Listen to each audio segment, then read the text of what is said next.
안녕하십니까? 철원 하계산 도피안사에 대해서 알아보도록 하겠습니다. 철원 도피안사는 강원도 철원군 동숭읍 하계산에 있는 남북구시대 통일신라의 성녀 도선이 창건한 사찰로 대한불교적 예종 제3조구 본사인 신흥사의 말사입니다. 부처가 머물 곳을 정한 도피안사의 창건설화가 있습니다. 창건설화는 다음과 같습니다. 중생을 깨우치기 위한 종교적 이적은 시대를 초월해서 출현합니다. 철원군에도 그러한 유물이 있으니 분단의 표 위에서 다시 모습을 드러낸 철원 도피안사 철조비로자나불 사상 국보 제63호입니다. 도피안사는 나지막한 하계산에 있습니다. 도피안이란 깨달음이 저쪽 언덕, 부처님의 세계로 건너갔다는 의미입니다. 하계산도 꽃이 피었다는 뜻이니 바로 연꽃이 피었다는 말입니다. 이 도피안사 창건은 신라말 도성국사와 얽힌 설화가 있습니다. 임금 4본 말사지 개화산 도피안사 사적기에는 이런 기록이 실려 있습니다. 도성국사가 철부를 치는 수정산의 안양사에 동안하려고 성녀들과 함께 이혼하던 중이었습니다. 암소의 등 위에 불상을 싣고 지름길을 찾아 발걸음을 재촉하다가 서른읍 화질이 암소 구경에 이르렀습니다. 해는 이미 서산에 걸렸고 길을 찾지 못해 지친 성녀들과 암소가 고갯마루에서 쉬는 참이었습니다. 이때 암소 등 위의 불상이 감쪽같이 가치를 감추었습니다. 도성구사를 비롯해 성녀들은 몹시 당황해 철부를 찾았으나 끝내 보이지 않았습니다. 도성국사가 낙담한 채로 일행들과 함께 길을 떠나 지금의 도피안사터에 이르렀는데 뜻밖에도 사라진 철불이 이곳에 앉아 계셨습니다. 도성국사는 결국 이 자리에 도피안사를 창건하고 이 절을 800비도 사찰 중 하나로 삼았습니다. 산이 마치 연꽃이 물에 뜬 듯 유약한 형상이라 석탑과 철불로 약점을 보완하여 국가의 예시를 굳게 달되었답니다. 도피안사 철조 비로자나불 사상은 1962년 12월 20일 국보 제63호로 지정되었습니다. 철조 4대까지 있는 철부는 이 도피안사 철불이 유일하기도 하지만 무엇보다도 조선 연대를 알 수 있는 명문이 철불의 등에 파행 139자로 새겨져 있었기 때문입니다. 가장 먼저 만들어진 철불로 알려진 것은 장흥보림사 철조 비로자나불 사상입니다. 국보입니다. 858년에 조성되었는데 도피안사 철불처럼 기근인을 하고 있습니다. 비로자나불은 충정한 불법 진리 자체를 상징한다고 해서 도친이라고도 합니다. 선종은 참선을 통해 부처님의 본래긴기 진리의 세계에 들어가고자 하기 때문에 당연히 비로자나불을 중요하게 모시게 됩니다. 구산 선문 중에서 가장 먼저 선문을 세운 가지산문 보림사에서 철조 비로자나불상을 조성한 이후 모든 선종계통 사찰에서 비로자나불상을 모시게 된 것도 이런 연유입니다. 조선구사는 구산 선문 중 하나인 곡성 독립산문 해철구사의 제자였기 때문에 당연히 선종의 가풍대로 비로자나불을 조성해서 도피안사로 모시게 됐다고 하겠습니다. 장흥 보림사 철불보다 7년 늦은 865년에 조성된 도피안사 철불을 모신 사람들은 조정의 유력자도 아니고 지박의 호족 세력도 아닙니다. 철불 등 뒤에 새겨진 명문에 의하면 철원 지역에 거주하던 신도들의 발언으로 조성된 것입니다. 그 발언에는 국가의 안녕을 기원하거나 풍년을 빌고 질병의 퇴치를 원하는 세속적인 내용이 없습니다. 오로지 중생들이 긴 어둠을 깨치고 진리의 근원으로 돌아가기를 기원하면서 일불사에 동참했는데 그렇게 인연을 맺은 그사 남자신도 1500명이라고 했습니다. 한 지역에서 1500명의 남자가 모였다는 것은 거의 모든 남자가 동참했다는 뜻일 것입니다. 이들은 또한 금석 같은 굳은 마음으로 부지런히 불사에 힘써 힘든 줄을 몰랐다고 했습니다. 얼마나 올곧고 바른 신심입니까? 그랬을까?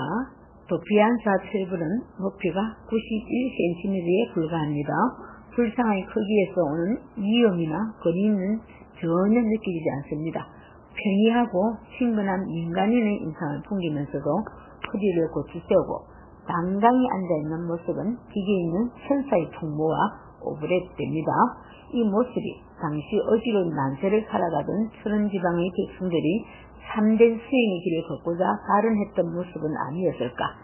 철불과 함께 세운 3층 석탑도 보물 제223호입니다. 높이 4.1m인데 누가 봐도 기단부가 특이합니다. 보통 신라 석탑에서 보면 사각의 이등기단이 아니라 팔각의 연화자재입니다. 연화자재 위에는 대개 불보살상을 앉히는 것이 일반적인데 3층 석탑을 대신 올려놓은 모습입니다. 소기의 탑이 부처님의 사리를 모시고 있어 불상에 출연하기 전까지는 부처님을 상징하기도 했기 때문에 연화자재 위에 탑을 올렸다고 보면 됩니다. 다만 흔히 보던 석탑의 모습이 아니기에 어색하게 보일 뿐입니다. 오래도록 국가의 비보사찰로 명맥을 이어오다가 1898년 봄에 큰 화재로 전소된 뒤 주지 월운이 강대용의 도움을 받아 법당을 짓고 불상을 보관하였으며 성묘와 누원 등을 준수하였습니다. 6.25 때 소실된 뒤 주지 김상기가 승분하였으며 1959년에는 15사단 장병들이 법당을 중분하여 오늘에 이르고 있습니다.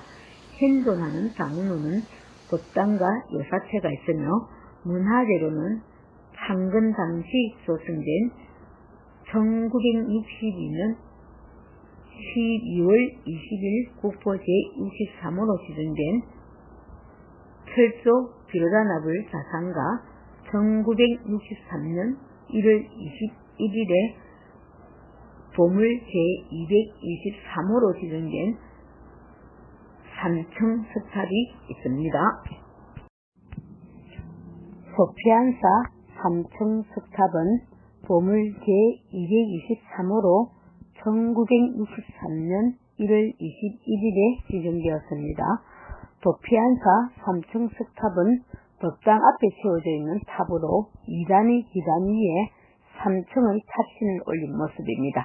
기단은 그 구조가 특이해서 보통 사각의 돌을 이용하는 데 비해 여기에서는 팔각 모양의 돌로 높게 2단을 쌓았습니다. 아래층 기단의 팔면에는 안상이 조각되어 있습니다. 이 기단의 맨 윗돌에는 2층 기단을 개기 위한 높직한 팔각의 겐들이 놓여 있는데 이곳에는 연꽃무늬의 조각이 새겨져 있습니다. 위층 기단은 매우 높으나 각 면에 꾸밈이 없습니다. 다만 기단의 맨 윗돌 아랫면에 다소 두툼한 느낌의 연꽃무늬를 조각하여 둘러놓았습니다. 탑신과 다음 곳에는 높은 3단의 받침을 두어 1층 몸돌을 개도록 하였는데 이러한 기단의 꾸밈새는 석탑의 기법이라기보다는 불상의 기단 기법으로 보이며 덮개돌 윗면의 높은 개임 형식은 9세기 통일신라의 석탑에서 볼 수 있는 특이한 수법입니다. 탑신은 몸돌과 지붕돌에 각각 하나의 돌을 사용하였습니다. 각 층의 몸돌은 모서리에 기둥 모양의 조각을 새겼을 뿐 다른 장식은 없습니다. 지붕돌은 밑면의 받침이 1층은 4단, 2, 3층은 3단인데 조각이 얕아서 다소 무거워 보이긴 하나 네 기퉁이가 한껏 위로 들려있어 아름다운 모습입니다.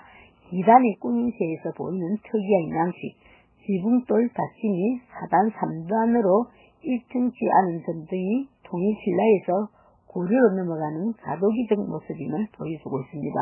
탑을 만든 시기는 법당 안에 모셔진 불상이 기록된 내용을 통해 통일신라 gen문왕 5년 865년 절을 건립할 당시 불상과 함께 만들어졌을 것으로 도피안사 철조 비로자나불 자상은 국보 제63호로 1962년 12월 20일에 지정되었습니다. 통일신라 시대의 철조 벼단화 자상입니다. 높이 91cm고 이 불상은 등 뒷면에 새겨진 문문에 의하면 865년에 신도 1500명이 기원하여 이상을 조성하고 천원군의 도피한사에 모셨다고 합니다. 현재 광배는 없지만 불신과 대자가 모두 술로 주도된 특이한 애이며 불상의 일부에는 호분을 취했던 흔적이 남아있습니다. 도피한사 철조 비로자나불 자상은 머리 위에는 육개의 표현이 뚜렷하지 않으며 약간 가렴한 형태의 얼굴에는 눈, 코, 입 등이 조그마하게 처리되고 은근한 미소까지 띄고 있어 이상적인 부처의 얼굴이라기보다는 평범한 사람의 모습에 가까운 느낌을 줍니다. 어깨, 가슴, 발, 다리 등의 세부 표현에서도 통일신라 전성기 불상에 보이던 양감이나 긴장감은 찾아볼 수 없을 만큼 입체감 없이 밋밋하게 처리되었습니다.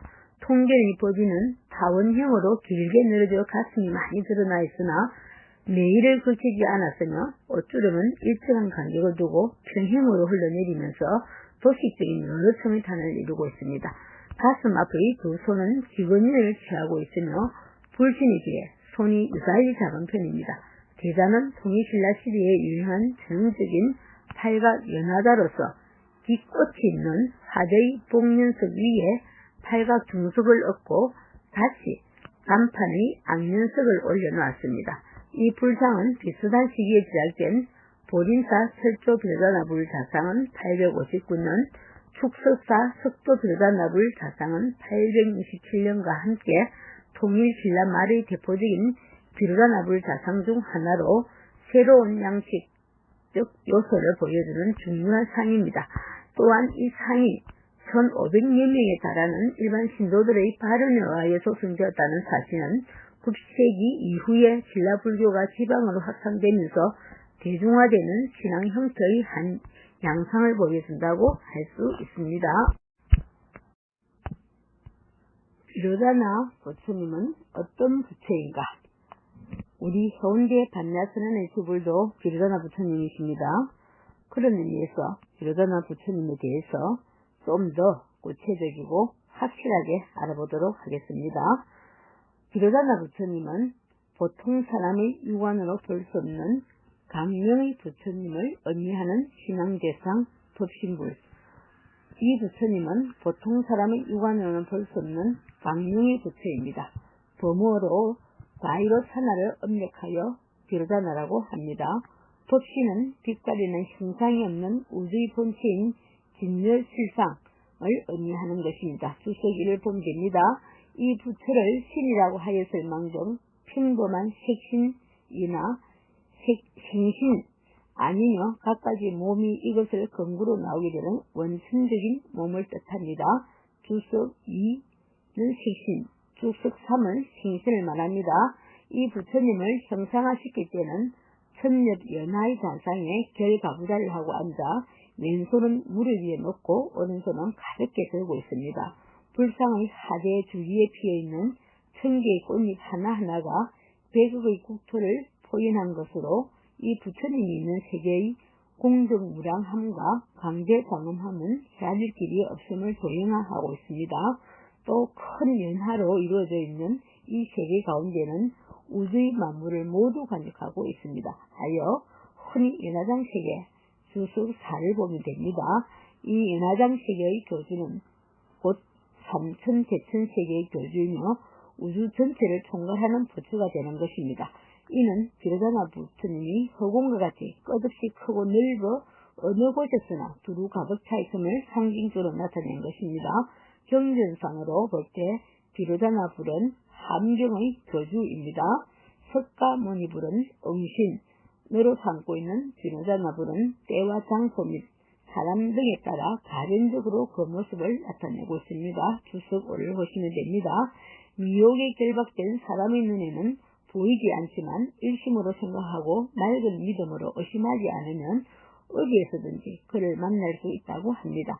즉 중생이 진심으로 기도하고 간절히 희구하는 바에 따라 그들의 생각이나 행위 경계에 따라 때를 놓치지 않고 때를 기다리지 않고 어느 곳 어느 때나 알맞게 행동하고 설법하며 여러 가지 상이한 모습을 나타내는 것입니다. 비로자나부는 항상 여러 가지 몸, 여러 가지 명호, 여러 가지 삶의 방편을 나타내어 잠시도 쉬지 않고 진리를 설함으로써 우리가 살아가는 삶의 현장에서 일체 중생을 제도하는 것입니다. 그러나 함경 안에서의 비로자나불은 침묵으로 일관하고 있습니다.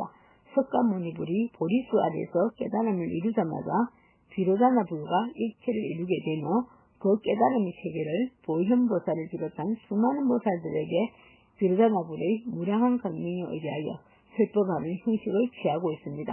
또한 비로자나 부처님에 의해서 정화되고 장엄되어 있는 세계는 특별한 부처님의 세계가 아니라 바로 우리들 자신이 살고 있는 현실 세계를 의미한다는 큰 특징을 갖고 있습니다.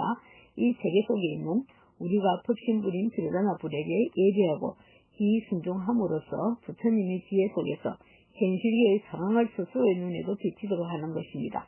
그리고 이 비로자나불의 세계로 들어가는 길은 보살의 주습 6을 보면 됩니다. 통해서 가능해집니다. 이는 형체가 없는 비로자나불이 보살들의 사회적 실천에 의하여 형체 있는 것으로 하연하는 과정을 의미하는 것이며 최고의 깨달음으로 향하는 보살행위, 깨달음 그 자체인 비로자나불에게로 돌아가는 길인 것입니다. 우리나라 차원에서 이 비로자나불을 봉안하고 있는 정각을 대적강전 또는 대광명전이라고 합니다. 이러한 정각의 명칭이 붙어질 경우에도 보통 비로자나불을 중심으로 좌우에 노사나불과 석가모니불을 봉안하게 됩니다. 또 비로전 또는 함전이라고 할 때에 보통 비로자나불만을 봉안하는 것을 상례로 삼고 있습니다. 법당안의 비로자나불상은 보통 직원인 주석치를 보면 됩니다. 별거부산 자체로 앉아 있습니다. 그러나 고려 말기부터 이 직원인이 변형되어 왼손을 오른손으로 감싼 모습으로 표현하므로 많았습니다. 또 이 비로자나불상 뒤에는 비로자나 후불태명화 포함되는데 이곳에는 보통 함경의 설법 장면이 많이 묘사되고 있습니다. 비로자나 수석 1은 진여에 있는 거래의 참모습이고 수석 2는 물질적 존재로서 형체가 있는 몸, 육안으로 보이는 몸을 이룹니다. 수석 3은 부처나 보살이 중생을 제도하기 위하여 부모에 의탁하여 태어나는 육신, 수석 4는 불교에서 그리는 세계의 모습, 연꽃에서 태어난 세계 또는 연꽃 속에 담겨있는 세계라는 뜻으로 그 모습은 도포와 종파에 따라 다릅니다. 수석 5는 중생을 제도하기 위하여 중생의 기근에 맞는 모습으로 나타난 부처를 말합니다. 수석 6은 보살이 부처가 되려고 수행하는 자기와 남을 이롭게 하는 원만한 행동을 말하는 겁니다. 수석 7은 금강계 제일열의 인상, 왼손 집게 손가락을 뻗쳐 세우고 오른손으로 그 첫대 마디를 줍니다. 오른손은 불계를, 왼손은 중생계를 나타내는 것으로 중생과 부처가 둘이 아니고 하나라는 깊은 뜻을 나타내고 있습니다. 도피안사의 일주문은 하계산 도피안사라고 적혀 있습니다. 일주문에서 50m 정도 올라가면 사천왕릉을 만나게 됩니다. 일주문에서 50천왕문을 지나니 해탈문 뒤로 전체적인 절의 모습이 보입니다. 가운데 큰 나무가 대적강전 앞에 있는 여티나무로 1942년 지정된 수령 600년의 보수입니다. 절 중앙에 위치한 대적강전은 2014년에 개축한 건물입니다. 그 앞에 삼천석탑이 대적강전에 있는 철조 비로자나불 자상은 국보 제63호로 신체와 대자가 모두 철로된 신라말의 보기 드문 불상으로 신라 경문왕 5년 865년에 제작되었습니다. 설은 도피안사 삼청석탑은 보물 제223호로 도피안사 법당 앞에 세워져 있습니다. 기단은 보통 사각의 돌을 이용하는데 이곳에는 8강 모양의 돌로 높게 2단으로 세워져 있습니다.